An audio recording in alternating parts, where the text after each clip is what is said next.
Today's podcast is brought to you by Tetra Hearing. Tetra Hearing isn't just hearing protection, it's hearing perfection. How was the masseuse? Masseuse. This morning was good. And then Pilates, I didn't get much massage done in Pilates, but acupuncture, they had needles and everything, so that was good. Does that stuff work? Acupuncture scares me. No, dude, acupuncture is amazing. Do you feel it going in? I mean, it's not like a super big needle, so like it's really tiny and thin, so like you'll feel it and then like it'll hit like your muscle or whatever and then it'll relax. But like even the ones like they'll put one in your cheek and then like one in your forehead. No way. Dude, you'll put the one in your forehead and it's like to relieve stress and everything. And then these two are like sinus ones, and surprisingly it works. Like you don't feel them, like they're super small needles. How many do you have in you at one time? Like with the face ones and then legs, I mean probably close to 15 to 20 needles, and then you can put stem in them too. So like you'll be getting electrocuted like as you're with the needles in. It's kind of cool. Oh yeah, I don't know if that's for me. Is the Pilates through the Niners, or you just go to some random class with Abby and hop in there? No, she's actually going to start working there, but it's like a one-on-one session, and then it's in San Jose, and then like Fred, Warner, and a couple other guys, like they've gone to hit her before. So then I started this summer during OTAs, and then this summer, and then I'm doing it now in the season too. But like a bunch of guys will do it like two times a week. I've never done it. It looks so hard. Dude, like it like I don't sweat pretty much at all in there, but just like it's not like a painful or like a stressful kind of like workout, but just holding a certain position for, minutes on end. It'll just feel like a pain in your stomach for a couple days just because it's all core and everything. Yeah, I've seen the videos, but I don't think I could get myself in one of those Pilates studios. I'm just not that person. I haven't got the socks yet, but they make special socks. Yeah, they do make special socks. They're like extra grippy or whatever, so you can grip onto like the reformer. You're not sliding around when you're doing it. Jesus. Yeah, people are gonna wonder what we're talking about on here. About Pilates and acupuncture. And you got to take care of your body. The hunting podcast. You got to take care of your body. How has it helped your shooting in the blind? Yeah, exactly. All the motion. Is it good enough? Yeah. When you're done with like the acupuncture stuff, do you feel like you get up off the table and you're just like limber again? I mean, pretty much like my legs will feel lighter, and then I'll have more like you can feel the muscle relaxing, like when they're doing the stem, and like the leg will just like, you'll get rotation again, and like everything will just kind of feel level. And then I'll go move around in the weight room or doing my like stretching, and you can feel totally different. Yeah.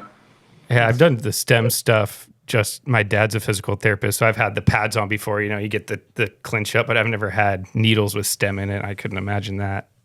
Yeah, dude. Then they had the cupping. Oh, I've seen that.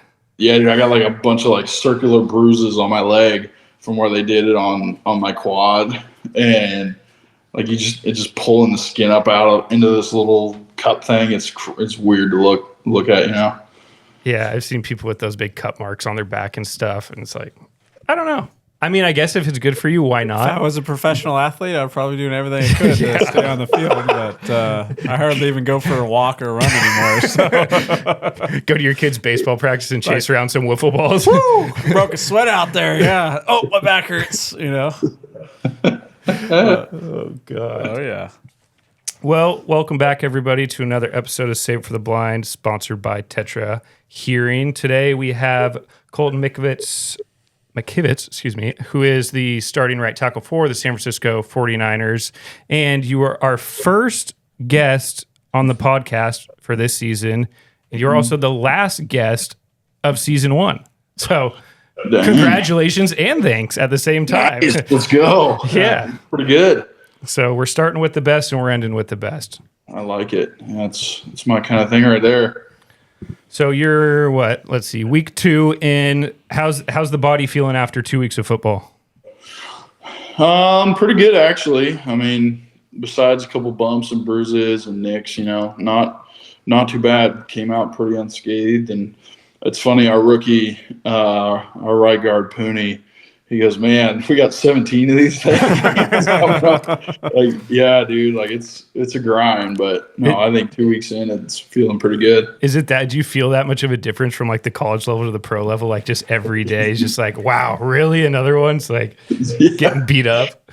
Well, I mean, those guys are done like Thanksgiving, the week after Thanksgiving, and then we're maybe halfway through our season, So it's, yeah. And the rookies are even longer because they have the draft and that whole process. And then the rookie mini camp and OTA. So they're there. You maybe get a month or two off in their off season. And it's a long season for those guys. Going even longer. Wow. Yeah. So we were lucky enough, I don't know, what was that, 4 months ago-ish? We got with Colton, and he brought out, that was during OTAs, wasn't it? You brought out a bunch of guys from the Niners that were currently in the area for OTAs to come experience our Grizzly Ranch property and shoot. And just kind of want to get your take on it and what the guys said afterwards and how they perceived it. Because I know there were some guys who had a little bit of shooting background, some guys that had hunting background, some guys that had nothing at all. Yeah. There was quite a few of those. Nothing. It was quite the conglomerate of guys,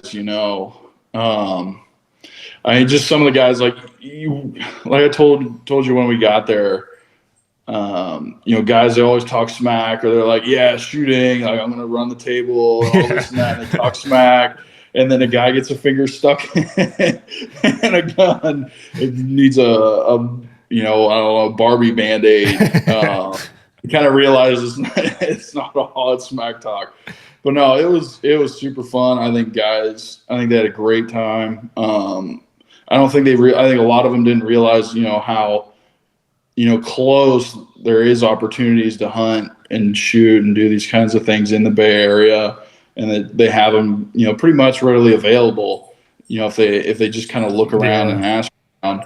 And even for the guys who had never shot before, I think they were just not in awe, but super excited that, they got to experience something like that. Because, out here, there's not a lot of things for guys to do. So to be able to do that and experience it and have it, I think we had, 12 to 15, however many guys we had. Like, it was a super solid group of guys out there, and just that, element of being able to be, let loose and shoot some clays was really cool for those guys. Oh, it was a blast. You had the 410 competition going towards the end, and we blew through a lot of 410 ammo. We had shot like all my 410 summer ammo. Yeah, we're at summer camp. We're we're running low on 410. We're like, blame it on the Niners, guys. Back to the inventory was like, where did all the 410 go? I was like, oh, we shot it after you left. I was like, oh gosh.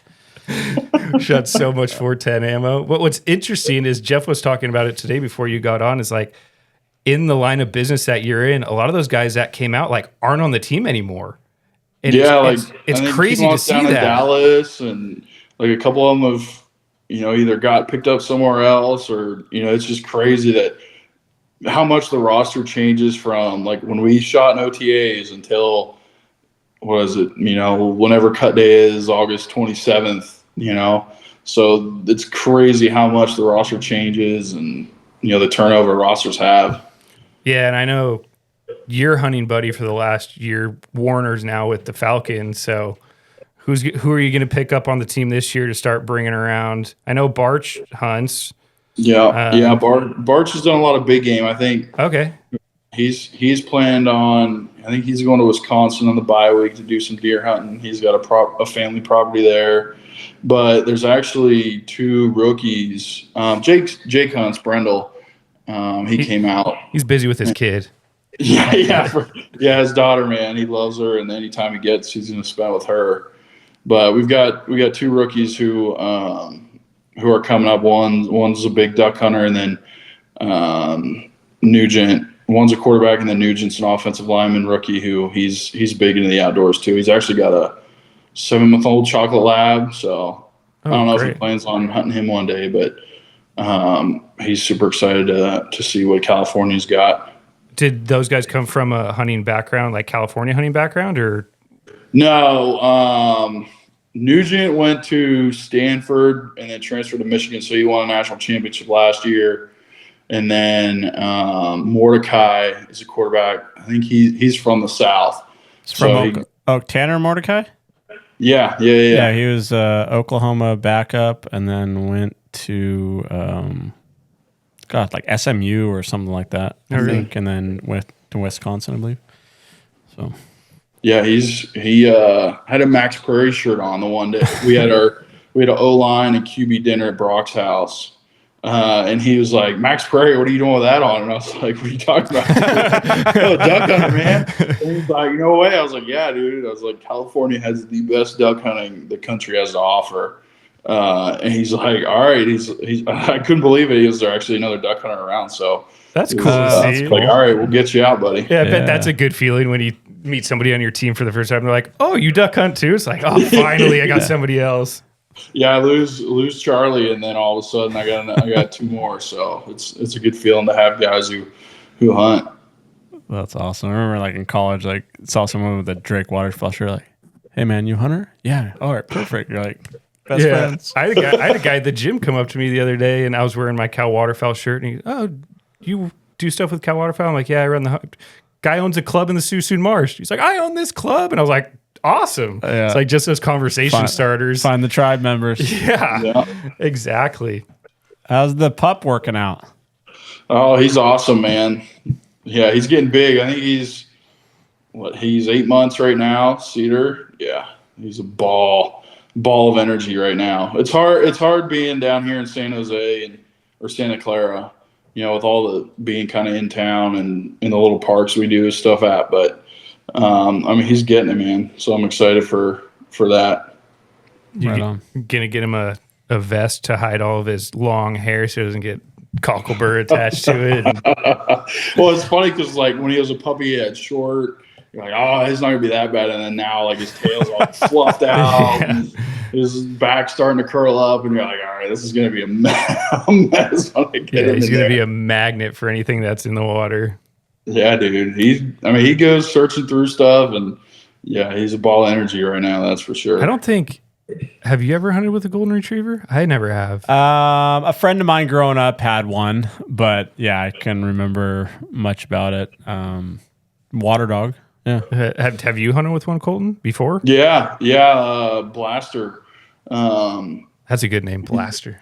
Yeah, he's a big golden retriever. We've done duck hunting in Sassoon with him, and then we did some upland pheasant and chucker over at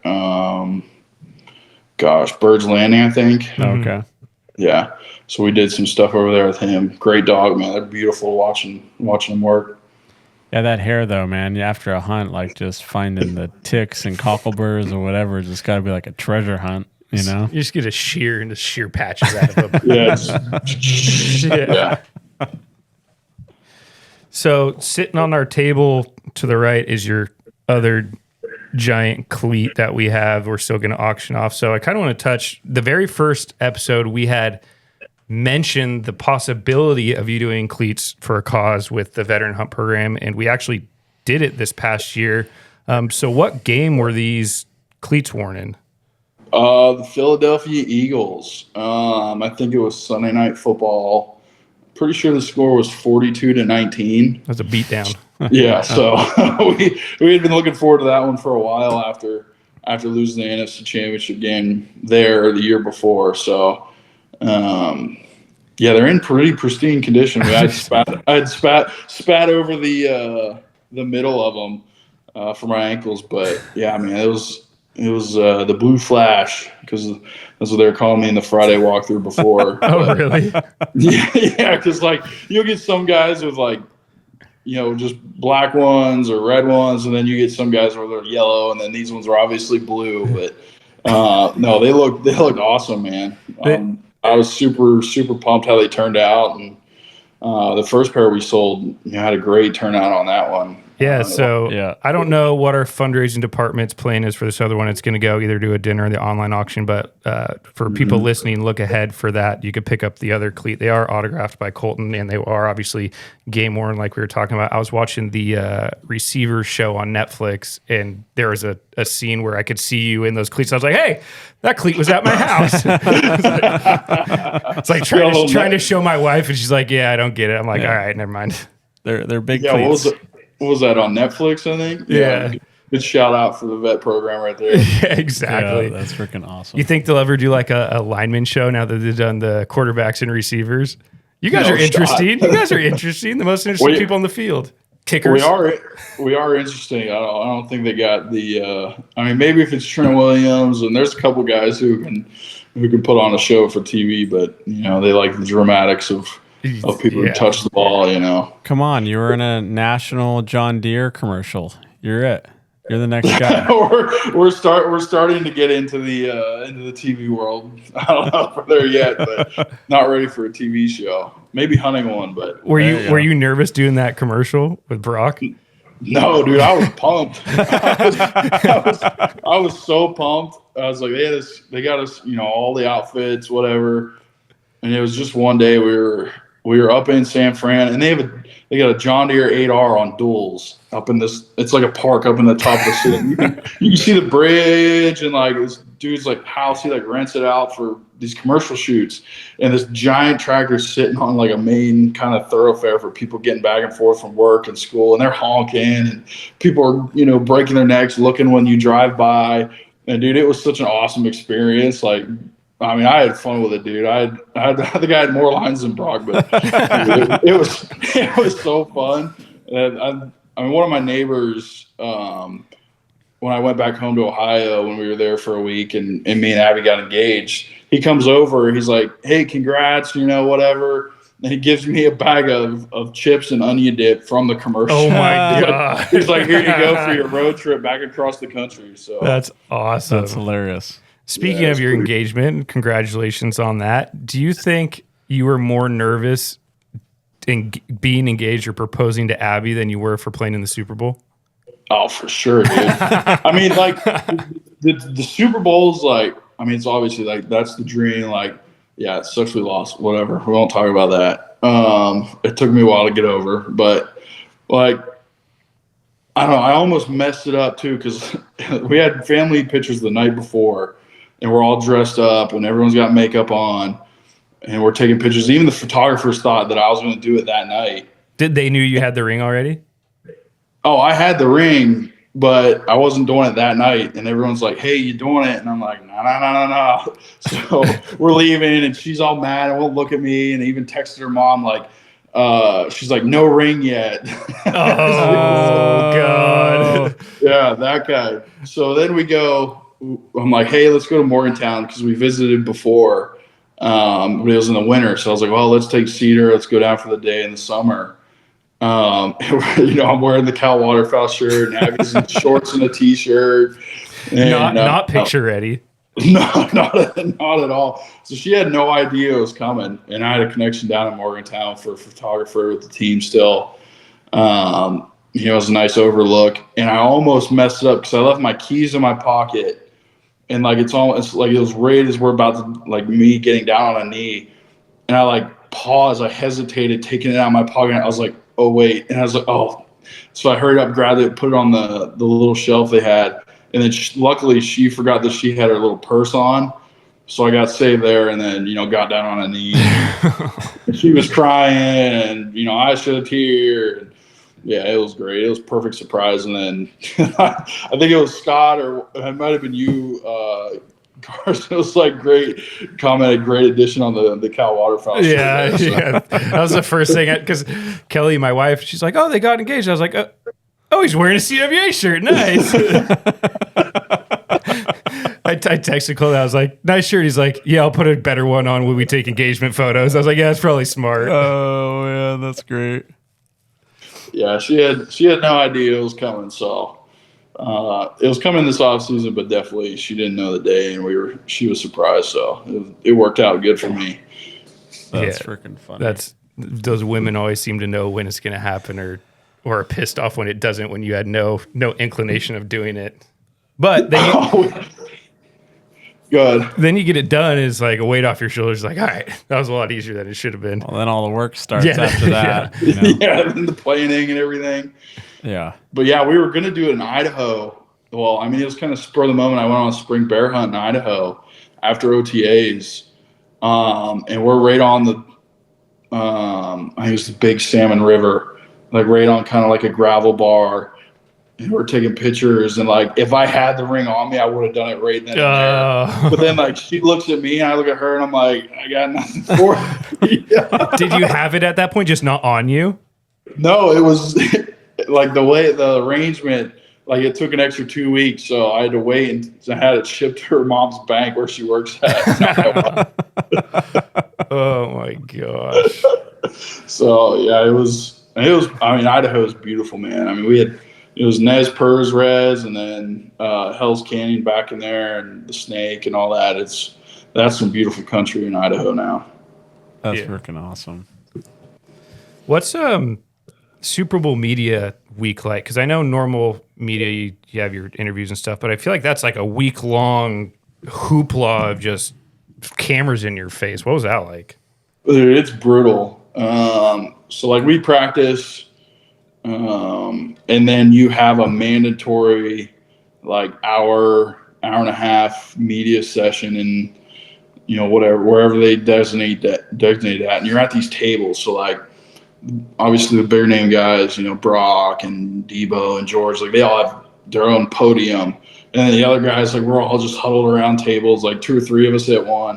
And then it's just like a carousel of people. Like you have like different broadcasters, obviously, and then different news networks. And it's like it's worldwide. You know, we had people from Mexico, Europe, I mean, all over the world. It's the Super Bowl, biggest stage.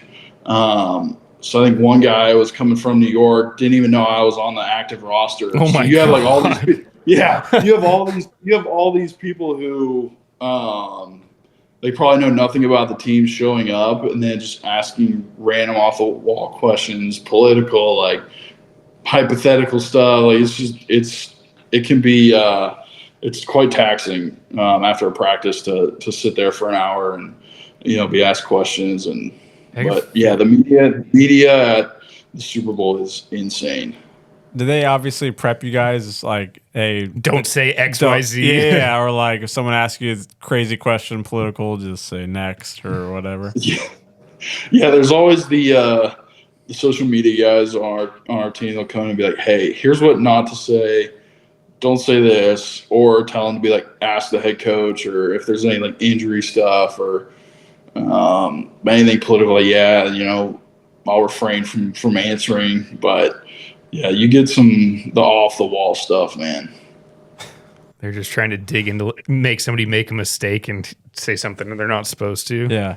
Yeah, they're definitely looking for the billboard material. Yeah. I mean, the first night we were there, you get in and you're at the stadium. So we're at the Raiders Stadium, and then it's the whole field, and there's the middle stage, and then you have the podiums around with all the guys, and then it's just, you know, probably 500 people on the field, just with everyone's got a microphone. They all got their cameras out, just asking questions. It's like a meet and greet of news reporters. So it's insane. We'll talk about a hectic place to have it in Vegas. Were you guys staying on the Strip or like?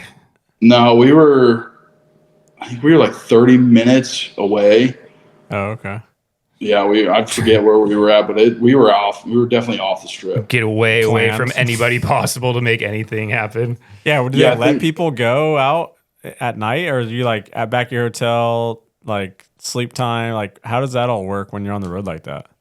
So the first week before, the week of the Pro Bowl, we're all here practicing, and then we left, and then like we had an off day.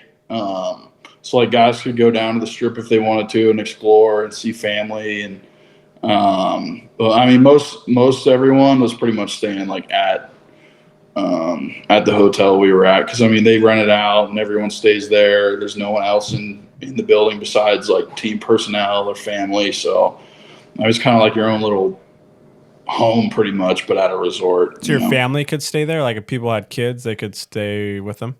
Yeah, you could have your family staying there. They weren't allowed on like the same floor, but you could have your family stay at the team hotel. That's cool. How hard is it to be on the road and like get accustomed to like sleeping in a hotel room and like your body feeling prepared for the big game coming up? Yeah, it's definitely a lot harder. I mean, on the road, there's definitely nothing easy about the NFL and playing games on the road. I mean, because at home you have your routine, you have your tubs, your own bed, your own pillows, everything. And then, you never know how good the food's going to be at the hotel where you're going, or the beds, or, anything that you can't control. It's definitely hard, but, getting up for game day, you might be a little stiffer, or you didn't get that good of sleep as what you're used to. But, once game day rolls around, I think that all kind of, washes away. But it is definitely a different routine on away games, because we'll leave when we change time zones. We'll leave 2 days before. We'll leave the Friday instead of Saturday, so we'll get an extra day to acclimate to the time change and the hotel we're staying in. So it's a little easier than the night before a game. And then, like always, immediately after those games, you guys go straight from the stadium back onto the plane and just take off. Yeah, like we're gone as soon as we ended in Minneapolis. I think maybe 2 hours after we were on the plane, and we were home at 7:38 that night here. Oh wow! Yeah, so it's we get in and get out. Yeah, that's crazy. So both your parents were fortunate enough to come out during turkey season. Your dad hunted with us. What did your dad think about the turkey hunting adventure we went on and his fishing trip that he had before that? Dude, I think he's always begging me to come out here again. I mean, they both are. They love, being around me and, Abby and Cedar and being around us, just because we don't get to visit all that often, being out here and there in Ohio. But I mean, he loves California outdoors. I mean, the fishing, obviously, we're striper fishing, and, we didn't catch a ton, but still, just the fight and how good they eventually tasted once we ate them here at the house. I mean, he loves it, man. Loves it. And then our turkey hunt was just crazy. The whole 95 degrees or whatever it was in May. It was brutal. Us three sitting in a blind and sweating for an hour, and they're like, all right, we got to get out of here. This thing's a sauna. Yeah. You and I have spent too much time in a ground blind when it's been way too hot in the past 2 seasons, but the way we ended up, we didn't kill anything that hunt, but halfway through the first day, I ended up face down in the ground with a turkey fin in front of me, with a turkey coming in, and Colton behind me knocked with an arrow, and his dad on the other side. It was just a cluster of all clusters, and we tried to get it done, but it didn't come together. But boy, what an interesting hunt. Dude, it was awesome, man. I think, it's hard east versus, here and our type of hunting, like, you maybe get 1 or 2 birds that are fired up, and then they hit the ground and they're gone. Like, you're not going to hear them till 10:30. And then out here, it's, 4 or 5 and 3 different roost spots. And you're like, all right, what are we going to do? We can go here, we can go here, we can go here. And then, I mean, even when we hunt them at night, like they were gobbling all evening, and just the opportunities we had. I think we had 4 within 40 yards, and still. Yeah, if we had shotguns, it would have been over really quick multiple times. We were done, man. We were done. Yeah, but I think that's just bow hunting turkeys is hard, man. I mean, we got it done the one day, but I told his dad, I said, next year you come out a week before, and we'll get you with a shotgun in your hand. We'll get this thing done, because God, we could have killed a lot of it with a shotgun, and we just couldn't get him to cooperate that last 10 yards with a bow, but we definitely gave it a shot. Yeah, I think the water thing was the biggest thing that like helped the turkeys. They were able to walk wherever they wanted to. They didn't have to pick the roads, but dude, it was so hot that night, and I mean, he just couldn't believe the amount of gobbling that was going on. I mean, it was insane. You could have hit a tree with a stick and they would have gobbled. Yeah, it was an awesome hunt. I mean, hunting's always not about killing, but it was definitely they were putting on a show, man. Oh, spitting, drumming, everything. There was the other one that was above us, spitting and drumming in the tree before it flew down. I've never heard anything like that for that long. They were, like you said, it was that hunt in totality was a great experience. Like all of it, even though we didn't kill, there's just so many different things that happened, and we came so close so many times. But it was the all-encompassing hunt was just awesome. Yeah, I think we climbed under the sheets on that one. That was we were as close as we could get to that turkey. Pretty much. So this duck season, I know you hunted with me and Jeff last season. You were shooting a little pea shooter 28 gauge. Little BB gun. You're gonna shoot a big boy gun. You're gonna shoot a big boy gun this year when you come out with us. Or you're gonna bring it back out because I know you bought a new gun. Oh yeah, I got that new Benelli. I mean, that's all I'm gonna shoot is Benelli, but I got that new 12 gauge. We'll see. We'll see if I want to do it. Maybe when we go, I'll bring that one. That's a big jump, 28 to the 12, man. He missed the middle. Yeah. Dude, I think this year, I'm gonna try the 20. I reload my own shells with a duplex, and I think I'm gonna try the 20 a little more this year. But I'll definitely shoot the new 12. But dude, the 28, I'm telling you, you gotta get on the bandwagon. I get it. You don't want to shoot TSS or bismuth. But I remember some ducks leaving on your corner though, so I'm not sold on the 28 yet. Oh, whatever. I got no words. Did you get the 12 for goose hunting specifically, or did you? Yeah. For rain days and definitely in Sassoon when it's wet. Yeah. Just 'cause, it's got that new finish on the Benelli the best, so. I'll be using that there. And just the wind days, I will not take the 28 on a windy day. It's just, I don't think it's ethical. I shot a limited teal with that 28 early season when it's calm and sunny, and because they're landing at your feet. But definitely when it's a storm day, I have to use the 12. I won't use a small bore on them. Yeah, it gets blown around a lot. We had Rock, Merlot, and Riley on a couple hours ago, and we were asking them their favorite hunts, and Riley actually said his favorite hunt was with you and Jake last year at the end of the season. So he's enjoyed that one.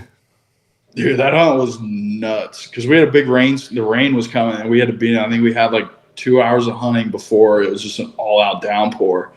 And Jake had never done anything like it, man. He had never done a late season snow goose hunt. I think it was one of he had hunted before in Wisconsin, waterfowl hunting, but it was nothing like the hunting we did down in Sassoon with him.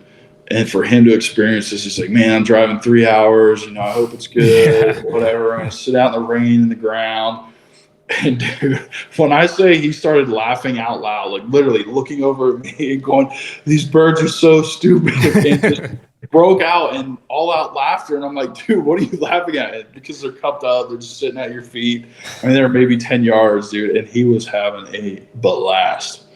It was such an awesome hunt. And Rock's always taking care of me and the guys I bring out. And that's who we were striper fishing with. And he took us a couple times. So he's been great. And Riley's obviously, an awesome guide and great dude as well. But yeah, man, that was such a cool hunt. And I wish we had two guys bail on me, Charlie and Ben. Ben. Yeah. Those guys bailed on me, so we were gonna have 4 guys there. And I think they realized they missed a heck of a hunt. You gotta go when you get invited, dude. Especially here, man. It is one of the best places, and I don't care what anyone says. California, that has it all, man. We're bringing back three pintail a year, and just the conservation you guys do and everyone, man, it makes a difference.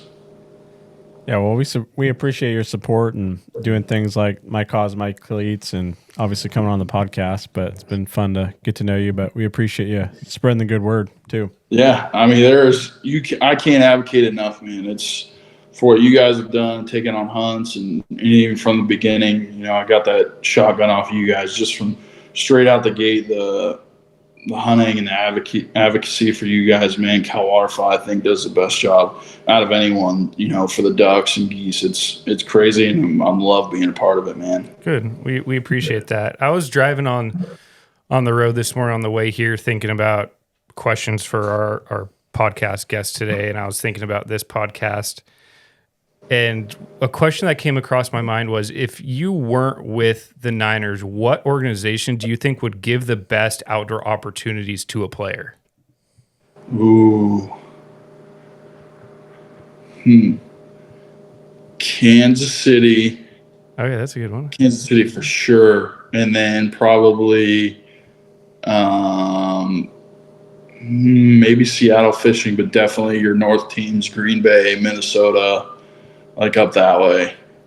But Tennessee you might get some, but Kansas City, I think, because you have the deer, you have deer hunting, Missouri and Kansas, all in that kind of little, that corner. And then obviously as you go a little more north in Missouri and Nebraska, you got a lot of birds hanging out there. When you were in the draft, was there any teams that you were sitting there going, please don't draft me, please don't draft me, please don't draft me? Hopefully it doesn't hurt me in a future. Hopefully I stay out here forever. That way no one else is like, what do you say about me? But probably New York, dude. I did not want to go to New York. I couldn't do that either. Oh, that would be tough. Yeah, especially going from the country to like straight New York. Ooh, yeah, that'd be rough. I mean, that's how I felt coming out here. I was like, dang, I'm going to San Fran. I know nothing about it. Like, it's. I've never heard New York get called the sportsman's paradise, though, so I think it would be a little worse. Yeah, there's some guys who actually do deer hunt it. It's funny. Guys like who play for the Giants and stuff. Yeah, because they all stay in New Jersey. So you got some New Jersey deer hunters up there. But besides that, I would not want to go to New York. I think they could have some pretty good Canada goose hunting as well in those areas. Those are all those guys that shoot the family banded ones. They post those hunts on YouTube. It's like shot 26 bands on 26 geese. It's like you watch them get banned a mile away and they fly to your field every day. It's like, congrats. Yeah, and they know them. They taste like Wonder Bread. I mean, they were all there at the park all summer feeding them Wonder Bread, and then they come over. They walk over to their car, and the whole band thing. I'm still waiting on my first, but I'll get it. Like we talked about, you got to get out of the Suisun Marsh more. Yeah. No, there's if you wait another year and you start killing 3 bull sprig, it'll happen. You'd hope so. Colton, did you have an idea that you were gonna get drafted by the Niners, or is it just one of those things where it's like you just pick up the phone and you have no idea who's there? Yeah. Dude, that's how it went. Like, because obviously, like third day, like you're thinking about, you got some teams talking about like, hey, we're gonna draft you next, all this and that. Like, we're 10 picks away, whatever. And like, dude, I thought I was going to Cleveland. I thought I was going to Pittsburgh, some other places, and then all of a sudden, it's like, hey, here's San Francisco, Kyle Shanahan and John Lynch on the phone. And like, hey, we're going to select, we traded with Miami. You're going to be the 153rd pick in the 5th round. Welcome to San Francisco. And it's like crazy. I had talked to San Francisco, but it wasn't like a consistent thing, or they weren't really on my radar. And obviously it's been a great fit for me. That's wild. Yeah, that's pretty wild. You just get a phone call and I was like, here's the rest of my life for the next 5 years or next 2 years. Like, who knows? Especially like if you didn't think you had to like really hit it off, or you didn't talk to him much, you're like, probably not these guys. And then you're like, oh, here we go. Okay. Well, yeah, because I mean, like the other teams, like you're in contact with them. They're like, hey, we're high on you. We're going to take you. And then you kind of get mad. You're like, well, they said they were taking me here, didn't get taken. And like you said, all of a sudden, bam, it happens. And you're like, I had no idea these guys were even thinking about taking me. Were you just sitting around with your family when it happened, or did you have like one of the draft parties and you're just waiting? Or dude, so I didn't even get to celebrate with my family. I called them on the phone because COVID was going on and I was in Arizona training. So I didn't get to get on a flight and go back home. So I'm sitting there in a 2-bedroom apartment with one of the other guys that was training. And it's like the third day of the draft, like, I hope it happens today, Dad. And got the call and celebrated with them on the phone. But yeah, dude, I wasn't home, nothing. And then I couldn't even go to the city yet to sign my contract until like June. Because of COVID. So it messed my whole experience of being a rookie up. I mean, we ran out first NFL game and there's not a single person in the stands. So that's wild. It was quite the. Did they do like roars of the crowd or anything on the put it through the speakers? Like, Was it just dead quiet? Like, hey, Bob, over there. Well, dude, 80-yard line? you could hear the other guys on the sideline talking, and then they had like the little posters of people in the end zones behind the field goal post. So weird. Like you're on TV, you could see like people's faces, and it's like just a bunch of cardboard cutouts. That's got to be a weird feeling. Oh. Yeah, COVID here in the NFL and rookie season was quite the roller coaster for us. That's for sure. Now that you've been in the league for a decent number of years, and you've gone up against a lot of different defensive linemen, who's the funniest defensive lineman that you've gone up against? Funniest, huh? That would probably be the first time I've ever been asked funniest. Everybody's coming out with like Netflix documentaries and stuff. You're like, oh, that guy's hilarious. You start hearing them talking trash, and it's like that guy's kind of funny too. Oh, dude, there's some trash talk going on. Brandon Graham's funny. He just won't shut up from the Eagles. He just continuously talk smack. There's Dallas one. I can't repeat it, but it was hilarious. Just caught all of us off guard. Who else really talks? Dexter Lawrence talked a lot last year. Just a monster of a human being when we played New York. But yeah, dude, some of them, it gets quite raunchy down I just imagine it could be pretty amusing if you're somebody that like doesn't take that stuff to heart and you just like take it in. And you're like, what are you saying right now? Like, this is ridiculous. I'm surprised like some of the live mic stuff doesn't pick up more of that like trash talk and stuff. Unless they're already editing it out before we hear it, which is probably the case. But 1,000% everything's on there. We all get warnings and like, dude, my whole video, I had it mic'd up the last game of the year versus the Rams last year, and it was just me grunting for 5 minutes. And I'm like, dude, I was talking about astronauts and spaceships on the sidelines. And I couldn't get anything out of them. So obviously they edited out a lot of stuff, but yeah, it was 4 minutes of me grunting and blocking people. Blocking. Oh God, that's funny. Yeah, it's they for sure are editing out a lot of stuff. Keep it PG, relatively PG. Right. Is it ever a surprise to you, like when you're going through the draft process, when you have either played with guys in college or you might have been at a combine with them, where you're like, that guy is an elite athlete, he's going to go somewhere and get drafted, and like for whatever reason they just don't get picked up and their career just kind of fizzles out? Like, yeah. I mean, it happens all the time, man. I mean, like some guys are just dominant in college, they just find the right scheme or right system. And then, or they're just, because the thing with college is it's a step up above high school, obviously, by far. But there's still the thing where like speed kills. Like if you're faster than somebody or stronger, like you can dominate them in college. But the NFL, man, every single one of them is fast. Every single one of them strong. Like there's no fish, I guess. Like just speed alone is not going to get you there. Unless you're Tyreek Hill, who's that much faster than every single person, like you're going to get caught. You're going to get ran over. But I think some guys are just that connection or an injury happens or something, kind of derails it and it's not, everything they thought it'd be. And then that just kind of fizzles out. You see it every year with guys. Doesn't really, you see some first rounders who are busts in a year or two. And it's just, you never know how some guys get lucky and they're put in the perfect situation, or they're just, they're ready for the moment and they take it and they have great careers, and others, they're not ready and they kind of find their way out. Yeah, it seems like we see obviously a lot more with the quarterbacks, so the spotlight's on them. But I'm a firm believer it's like people are spending these high draft picks, and the number of quarterbacks that have actually panned out in the last few years is so low. When you can get somebody like Brock, last pick of the draft, who's a great quarterback, and you have the number one pick from last year now being benched, like there's just so much range in the difference in college where you could be a great quarterback to the pros. Like you're saying, it's amazing. And like the spotlight's on that, so we see that, but I'm sure it happens at every position. Yeah. It's every position. I think a big part of it is like San Francisco does such a good job developing players.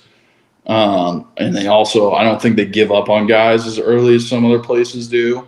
Like if you're drafted and you fit with the mold that the Niners are looking for, like they're going to put time into you, and as long as you're learning, adequately, like you're going to stick around. I think that's the one thing that they do so well, and they give players a chance to grow and get it because, there's always a new batch coming every year of new guys they're looking to replace. So I think they just give up on guys, or the system's not right for some guys, and then they fizzle out, man. They don't get a chance. And you've seen Sam Darnold, he was in New York and struggled, and was in Carolina, struggled, and then he gets a chance with us, plays well for the game he was in the Rams, and then now he's 2-0 with Minnesota. So I think a lot of it's system and coaching and everything goes into it.